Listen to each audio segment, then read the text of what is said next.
नेताजी, अभी जो सरकारी स्कूल जो है वहां पे खिचड़ी नहीं बन रहा है, बच्चा लोग बहुत परेशान है। छोटा बच्चा सब क्या करने जा अरे यार तो खिचड़ी बनेगा ना, बच्चा खिचड़ी खा के क्या करेगा? खिचड़ी नहीं बना है, काहे नहीं बना रहा है? वही तो समझ में नहीं आ रहा है ना। अरे यार ये तो और पागल करके रख देता है साला।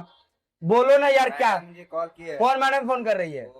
बच्चे स्कूल वाला बुला रहे हैं। मुसना जी बात कर रहे हैं क्या? हाँ चल रहा।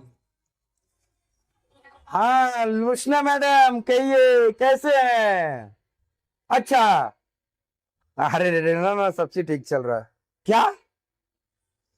अरे महाराज एक बात बताइए मैडम, आपका और मास्टर साहब का मामला है तो बीच में हमको क्या लेते हैं? अब आप लोग महाराज प्यार मोहब्बत करते हैं, सटा साटी करते हैं, अब हमको बीच में ला रहे हैं, बताइए बढ़िया है? नहीं आप कभी 70 फीट हवेली पे आए ना कुछ भी आए, अब हमको क्या ला रहे हैं? मास्टर साहब और आपका बीच का मामला है क्या? बस वही। तो आप लोग समझिए, ठीक है? हाँ लीजिए लीजिए, ये राहुल समझ लो। यार यार ये सब क्या है यार? ये सब देखो मामला अपने से ही सब चीज हम मेरे पास लाता है, समझ में नहीं आता है यार। क्या मास्टर, क्या मास्टर बनेगा? मास्टर भविष्य विद्यार्थी के करेगा यार।